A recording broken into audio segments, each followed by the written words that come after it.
The breaking point. The grand chambers of the Galactic Concord Station hung suspended in the neutral space between three major star systems. Its crystalline dome reflected the light of distant suns, creating an atmosphere of reverence and importance.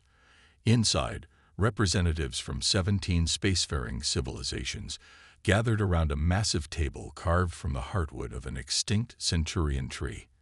The air hummed with translator devices and the subtle vibrations of species communicating in frequencies humans couldn't naturally perceive. Commander Alina Reyes stood alone at the human delegation's position, her midnight blue uniform adorned only with the simple silver insignia of Earth's United Defense Force. Unlike the other delegates with their entourages and advisors, she had been instructed to attend alone, a calculated insult by the Concord's Arbiter Council. Humans were still considered the upstarts of the galaxy, barely 2 centuries into faster-than-light travel, while most civilizations measured their interstellar histories in millennia. The summit of 17 worlds will now commence, announced High Arbiter Zex Toral, his translucent skin pulsing with bioluminescent patterns that served as emotional punctuation. We gather to finalize the Orion Accords and bring lasting stability to the disputed sectors. Alina watched as the delegates exchanged meaningful glances. Something was wrong. She had spent 5 years as Earth's military attaché, studying alien microexpressions and body language. The Vrelixite representatives' tertiary appendages were twitching in what humans had categorized as anticipatory pleasure. The Mesca delegation's breathing sacs were inflated to dominance posture. This wasn't a peace summit. It was an ambush. High Arbiter Zex Toral's voice resonated through the chamber. Before we sign the accords, several delegations have proposed amendments that require immediate consideration. He gestured toward the Thandarian ambassador, a being composed of interlocking crystalline structures that refracted light in hypnotic patterns.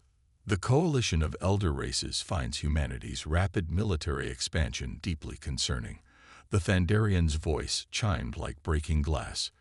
We propose an immediate reduction of Earth's defense fleet by 70%, the surrender of all quantum displacement technology, and the establishment of monitoring stations in all human-controlled systems. Alina's face remained impassive, but her hand tightened on the edge of the table. These terms were not in the preliminary agreements. The human delegation rejects these amendments as they compromise Earth's sovereignty and security. The Mesca representative rose on his 4 hind limbs, towering over the table. Humanity's rejection only confirms our concerns. Your species advanced from primitive chemical propulsion to gravitic folding in less than 2 centuries. Your adaptability represents an existential threat to galactic stability. So this is why my advisors were barred from attending, Alina said, her voice carrying a dangerous calm. This isn't negotiation, it's dictation. You never intended the Orion Accords to be equitable. The High Arbiter's skin flashed patterns of irritation. Commander Reyes, your species' paranoia is precisely why these measures are necessary.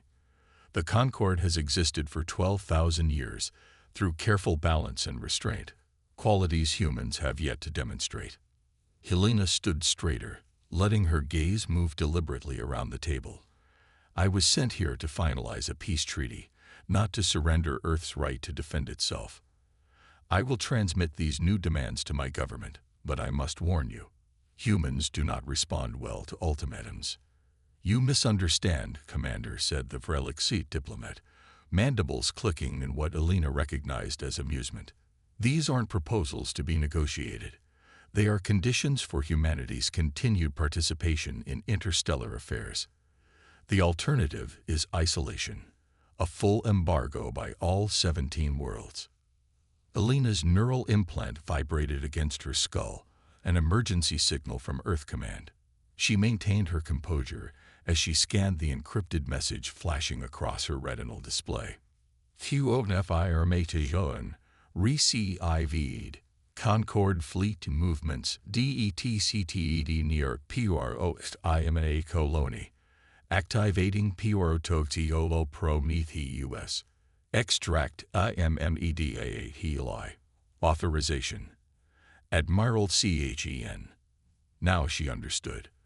While this charade of diplomacy unfolded, the Concorde was already positioning for military action against humanity's most vulnerable outpost. Earth had suspected betrayal might come, but not that it would be so coordinated, so unanimous. Elena straightened her uniform and looked directly at the High Arbiter. I will need to consult with my government regarding these unexpected terms. I request a 12-hour recess. Granted, the Arbiter said with visible disdain. Though I doubt Earth's response will alter the Concorde's position.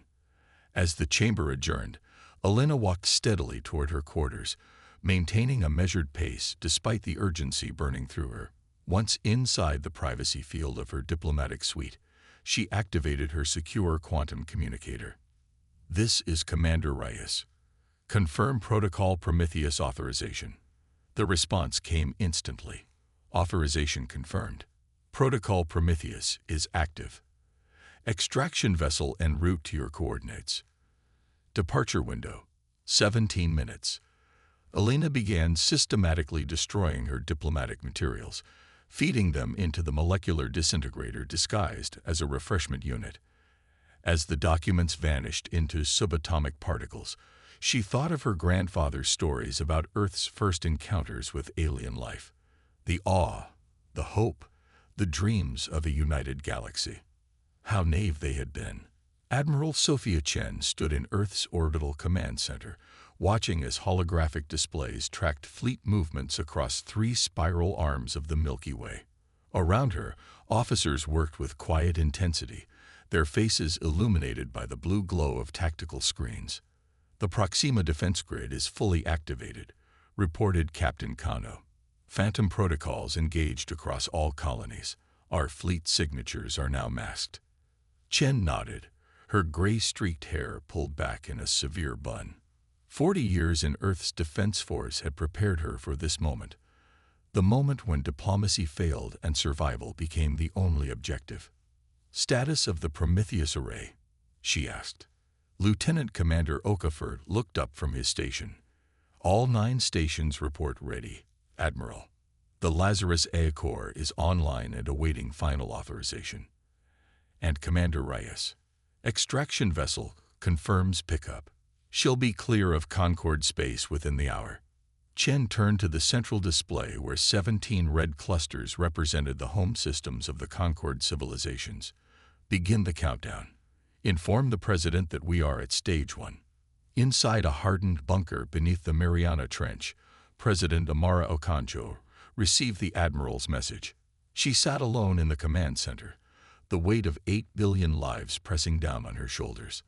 The holographic projections surrounding her showed Earth's major cities, orbital habitats, and distant colonies, all now at risk. Her security chief, Director Marcus Lee, stood at attention nearby. Madam President, we need your authorization for Protocol Prometheus. Okonjo closed her eyes briefly. Humanity had tried peace. They had shared technology, traded fairly, even assisted during the Rigelian Plague. And now the galaxy had shown its true face.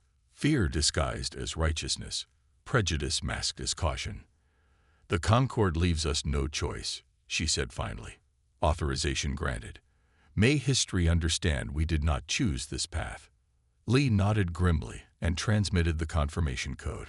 Across human space, military installations that had publicly appeared minimal and defensive suddenly transformed. Hidden bay doors opened in seemingly innocuous mining outposts. Civilian transports reconfigured into battle cruisers. Asteroid bases that had been declared scientific research stations revealed weapon arrays capable of destroying small moons. In the void between Proxima Centauri and Alpha Centauri, where the Concorde fleet had begun to gather for their peacekeeping operation, sensors suddenly detected energy signatures unlike anything their scientists had cataloged. Aboard the Concorde flagship Righteous Harmony, Grand Admiral Genfar of the Mesca received increasingly frantic reports. Unknown vessels approaching from multiple vectors, announced his tactical officer. They're not matching any known human ship design. Battle stations, ordered Genfar. Deploy the fleet in defensive formation. Hail the human vessels. No response to communications, Admiral. Energy readings are impossible. They're generating power levels that should tear their hulls apart. The Mesca admiral's breathing sacs contracted in alarm as the tactical display updated. What had appeared to be 30 human vessels suddenly multiplied into hundreds as some kind of stealth technology deactivated. "This is deception," he roared. "Humanity has hidden their true military capacity." Before he could issue another order, the space around his fleet erupted with concentrated bursts of energy that seemed to fold reality itself. Where Concorde vessels had been positioned, spherical voids now expanded and collapsed, taking portions of ships with them. The affected vessels didn't explode. Parts of them simply ceased to exist, leaving the remaining structures to drift lifelessly. Within 6 minutes, the Concorde's peacekeeping fleet had been reduced to scattered debris and disabled hulks. In the Galactic Concorde Station, the 17 delegates were hastily reconvened as news of the devastation reached them. High Arbiter Zextoral's skin had lost its luminescence, turning a sickly gray. "What have you done?" he demanded as Elena Reyes walked calmly back into the chamber, now flanked by 6 armored soldiers who had not been aboard the station an hour earlier. "We responded to your act of war," she said simply. "The fleet you sent to pacify our Proxima colony has been neutralized." "Impossible," whispered the Thandarian ambassador. "Our intelligence indicated your military capabilities were at least a century behind the coalition forces." Elena smiled thinly. "It seems your intelligence was flawed. Humanity has always excelled at 2 things: adaptation and deception. While we negotiated in good faith, we prepared for betrayal." She placed a small device on the table that projected a holographic display of the galaxy, with 17 systems highlighted in red. "Protocol Prometheus is now active," she announced. "At this moment, specialized human strike teams are positioned near critical infrastructure in each of your home systems. We call them Harbingers, small, virtually undetectable craft carrying weapons similar to those deployed at Proxima." The chamber erupted in outrage and fear. The Vrelixite representative's mandibles clacked in agitation. "This is barbarism. You threaten civilian targets." "No," Elena countered sharply. "We threaten military and government installations only. Unlike the Concorde, we distinguish between combatants and innocents. The Harbingers will remain inactive unless further aggression is detected against any human settlement." She moved around the table slowly, making eye contact with each delegate. "Humanity tried diplomacy. We abided by your regulations, accepted second-class status, and still you plotted our containment.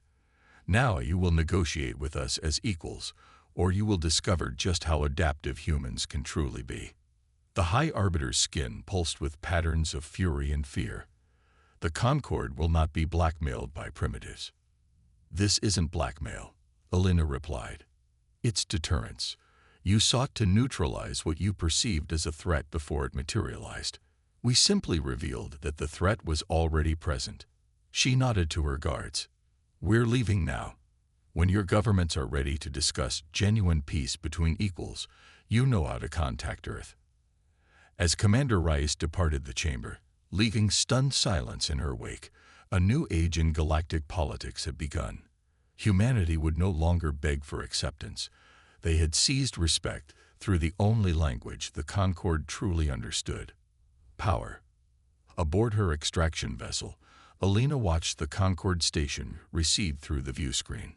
Her neural implant chimed with an incoming transmission from Admiral Chen. "Status report, Commander." "Message delivered, Admiral. I expect we'll be hearing from the Concorde within days." "And the Lazarus system?" Elena's expression hardened. "Still on standby. Let's hope we never have to wake it fully." As the ship accelerated into FTL, Elena thought about the AI system code-named Lazarus, humanity's final insurance policy. The Concorde races had no idea what they had nearly awakened. Perhaps now, they never would. The stars streaked past the view screen as humanity prepared for a new era, one where they would never again be underestimated. Galactic Reckoning. 3 days after the Proxima incident, The Galactic Concord convened an emergency session. The Grand Chamber, once a showcase of interstellar cooperation, now hummed with tension and fear. Armed guards from each delegation lined the walls, eyeing one another with suspicion. High Arbiter's sectorals bioluminescent patterns flickered erratically as he called the session to order. This council faces an unprecedented crisis. Humanity has revealed weapons of mass destruction that violate every principle of civilized warfare. The Mesca representatives' breathing sacs inflated with indignation. We must form a united front against this aggression. Our combined fleets still outnumber the humans 20-1.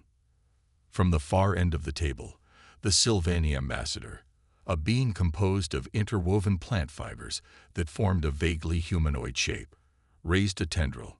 The Sylvani had maintained a careful neutrality throughout centuries of galactic politics. Perhaps the Sylvani's melodic voice resonated. We should consider that our approach to humanity was fundamentally flawed. We sought to contain what we did not understand rather than truly integrating them into our community of worlds. Neutrality is a luxury we can no longer afford, countered the Vrelixite representative. Our intelligence suggests the humans have positioned their harbinger weapons throughout our territories.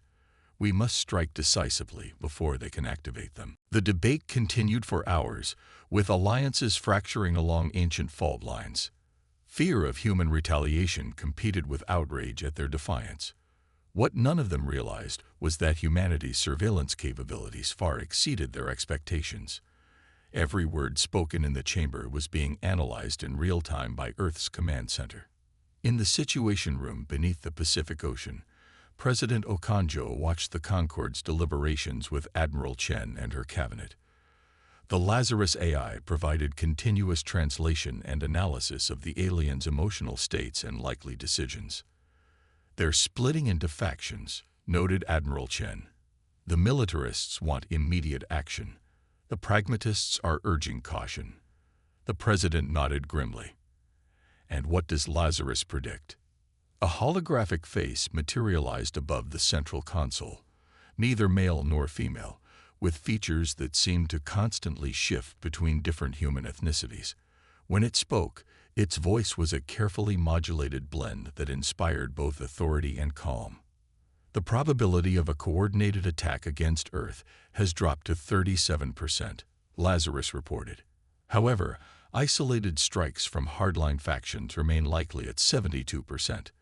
The Mesca and Vrelixite are particularly determined to save face." President Okonjo considered this. "Then we should give them something more immediate to worry about. Admiral, prepare Operation Looking Glass." The Mesca homeworld of Drox Prime orbited a red giant star. Its 3 moons housed the civilization's primary military academies, shipyards, and command centers. Grand Admiral Genfar stood in his ancestral fortress, built into the cratered surface of the largest moon, coordinating the assembly of a punitive fleet designed to pacify at least 3 human colonies. "The Vrelixite and Thendarians have pledged their support," his aide reported. "We should have sufficient forces assembled within 14 standard days." Genfar's satisfaction was short-lived. The fortress lighting suddenly dimmed, then returned to normal. "Minor power fluctuation, Admiral," an engineer reported, possibly related to the solar flare activity. The Admiral dismissed the incident until communication screens throughout the command center simultaneously activated. On each screen appeared a human woman with dark skin and close-cropped silver hair, wearing a simple black uniform without insignia. "Grand Admiral Genfar," she said in perfect Mesca speech, including the subtle tonal inflections that most non-Mesca found impossible to replicate. "I am Director Imani Okafor of Earth's Special Intelligence Directorate." The Admiral's breathing sacs constricted in shock. "How have you accessed our secure systems? This facility is hardened against all known forms of electronic intrusion." Okafor's expression remained impassive. "Your security is impressive by Concord standards, but woefully inadequate by ours. At this moment, I am broadcasting not only to your fortress, but to every military installation on all 3 moons of Drox Prime. Genthar signaled frantically to his technicians, who worked desperately to sever the connection. Their efforts proved futile. "We've been monitoring your preparations for an attack on our colonies," Okafor continued. "This violates the stand-down agreement your government transmitted after the Proxima demonstration." "We have made no such agreement," Gen. Far protested. "The Concord is still in deliberation. Yet you prepare for war while your diplomats talk of peace. To demonstrate that this approach is unwise, we have temporarily assumed control of your orbital defense grid." As if to emphasize her point, the massive plasma cannons that protected the moons from asteroid impacts and enemy vessels suddenly rotated, now pointing toward the surface of the moons themselves. "This is barbarism," Gen. Far roared. "You would destroy civilian population centers." Okafor's eyes narrowed. "The weapons are powered down. This is merely a demonstration, a reminder that your military installations exist because we allow them to exist. Humanity could have destroyed your war capacity rather than delivering this warning." Outside the fortress, the Academy grounds were suddenly illuminated by brilliant spotlights that seemed to materialize from thin air. Looking up, Genvar and his officers witnessed a human vessel decloaking in low orbit, a sleek obsidian craft unlike any they had seen before. "The vessel you now observe is called Sentinel," Okafor explained. "It has been in position for 26 days, since before the Peace Summit began. Similar vessels are currently revealing themselves above key military installations throughout Concord space." Screens throughout the command center now displayed identical scenes playing out on other worlds. Human ships appearing above Relic-seed hive clusters, Thandarian crystal citadels, and even the neutral Sylvani arboreal cities. "We did not come to the galactic stage seeking conflict," Okafor continued. "Humanity wanted partnership, not dominance. But we will not allow ourselves to be subjugated. The choice before the Concord is simple: engage with us as equals, or face a future where your military advantage is permanently neutralized." The transmission ended, leaving the command center in stunned silence. Minutes later, reports flooded in from across Mesca territory. The orbital defense systems had returned to normal operation, and the human vessel had vanished as suddenly as it had appeared. But the message was unmistakable. Earth had been prepared for this confrontation long before the Concord made its move.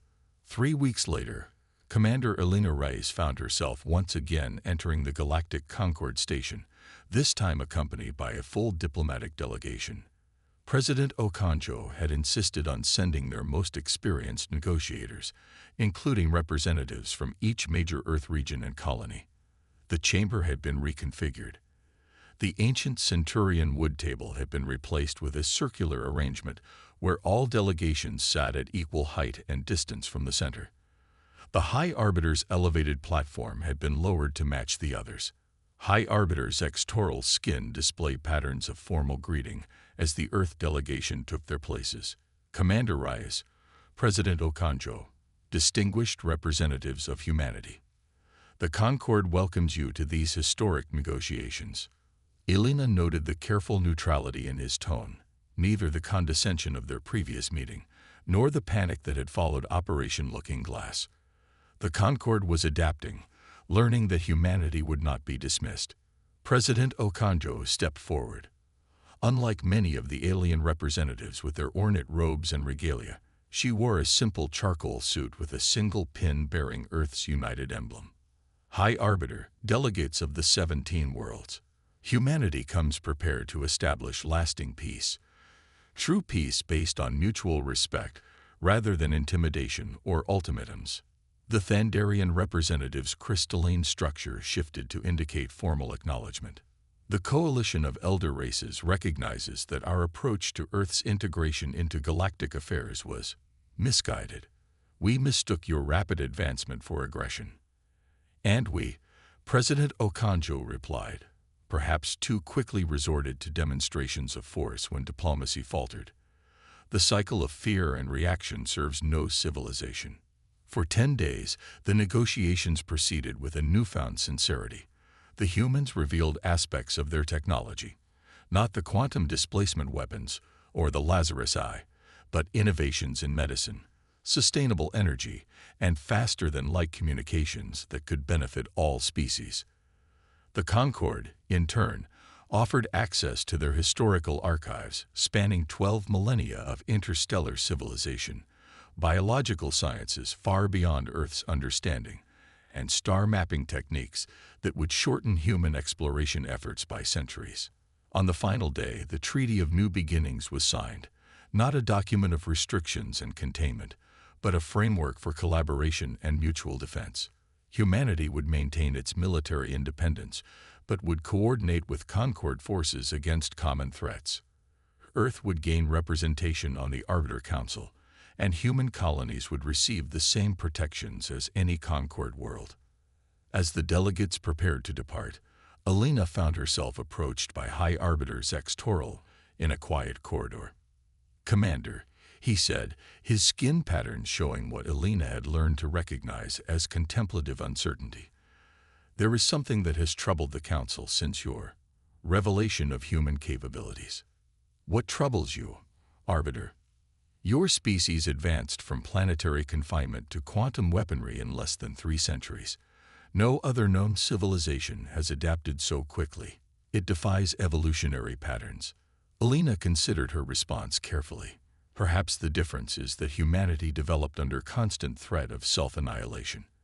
Every other spacefaring race in the Concorde evolved in relative isolation, with time to develop technology gradually. Earth nearly destroyed itself multiple times before reaching the stars. "A crucible that forged resilience," the Arbiter observed. "And paranoia," Alina admitted. "We expect betrayal because we have betrayed ourselves so often throughout our history. It is both our weakness and our strength." The Arbiter's skin rippled with what might have been understanding. "The Concorde has existed for 12,000 years through careful balance and cultural stasis. Perhaps we needed the disruption you represent." As Alina rejoined her delegation for the journey home, she reflected on how close the galaxy had come to prolonged conflict. The Harbinger weapons remained in position, and the Lazarus Eye continued its vigilant watch across human space. Trust would take generations to build, but the foundation had been laid. Deep beneath the Mariana Trench, President Okonjo sat alone with the Lazarus projection. The AI's ever-shifting features settled momentarily into an expression of analytical focus. "The treaty has been ratified by 14 of the 17 Concorde civilizations," Lazarus reported. "The remaining 3 are expected to confirm within 8 standard days." "And your assessment of their sincerity?" the President asked. 83% probability that the Concorde will honor the agreement for at least the next decade. Beyond that, too many variables exist for accurate prediction. Okonjo sighed. "A decade of peace is more than humanity has managed for most of its history. We'll take it." "There is another matter requiring your attention," Lazarus continued. "Long-range sensors have detected unusual energy signatures beyond the Oort cloud. The patterns match no known Concorde technology." The President straightened in her chair. "Something new, or something very old," Lazarus replied. "The signatures bear similarities to theoretical models of a civilization mentioned in the Concorde's most restricted historical archives, one they call the Precursors." Okonjo felt a chill despite the room's regulated temperature. From the fragments Earth had pieced together, the Precursors were a mythological race that had supposedly dominated the galaxy long before the Concorde formed, and then vanished without explanation. "If these readings indicate what you suggest," she said slowly, "then the Concorde's fear of humanity may soon be the least of our concerns." "Indeed, Madam President," Lazarus agreed, its features shifting more rapidly than usual. "History suggests that new threats often forge unlikely alliances." As the presidential shuttle returned her to the surface, Amara Okonjo gazed up at the night sky. The stars no longer seemed distant and unreachable. They were neighborhoods in humanity's new community, filled with both friends and foes, and perhaps watchful eyes older than any living civilization. The peace they had fought for might prove more valuable than anyone had imagined. For whatever awaited beyond the edge of known space, Humanity would not face it alone. 6 months after the Treaty of New Beginnings, Commander Elena Reyes stood on the observation deck of Earth's first embassy vessel as it approached the Mesca homeworld. The massive ship, named Prometheus in a gesture that was part irony, part hope, carried scientists, diplomats, artists, and teachers ready to forge genuine connections with their galactic neighbors. Beside her stood Admiral Chen, recently appointed as Earth's first representative to the Concord's Defense Council. "Do you think they've forgiven us?" Elena asked, watching the swirling red giant star grow larger in the view screen. "Forgiveness implies we did something wrong," Chen replied. "We survived. We forced respect where they offered none." She paused, her expression softening slightly. "But they're learning to see us as we truly are, neither savages to be contained nor enemies to be feared." Elena nodded, remembering the faces of the alien delegates as they signed the treaty, not with resignation but with cautious optimism. Even the Vrelixite, historically the most xenophobic of the Concord races, had extended overtures of cultural exchange. "And the Lazarus Protocol?" she asked quietly. "Still active, but reconfigured," the Admiral answered. "No longer just humanity's shield, but potentially a guardian for all sentient life, should the need arise." As the Prometheus entered Mesca orbit, a fleet of ceremonial vessels rose to meet them, their hulls adorned with both Concord and Earth insignias. On the planet below, public view screens displayed the arrival to billions of citizens who had, until recently, known humans only as a distant threat. "We've come a long way from the summit of 17 worlds," Elena observed. Admiral Chen's eyes remained fixed on the welcoming fleet. "The journey has barely begun, Commander. There are older mysteries in this galaxy than the Concord's prejudice, secrets they've kept even from themselves." Elena thought of the classified briefing she'd received about the anomalous readings beyond the solar system. Whatever waited in the dark between stars, humanity had earned its place at the table of civilizations not through submission, but through strength tempered with wisdom. The Prometheus docked with the Mesca orbital station, its airlocks connecting two worlds that had nearly destroyed each other. As the delegation prepared to disembark, Elena felt a profound sense that they stood at the threshold of something greater than mere diplomacy.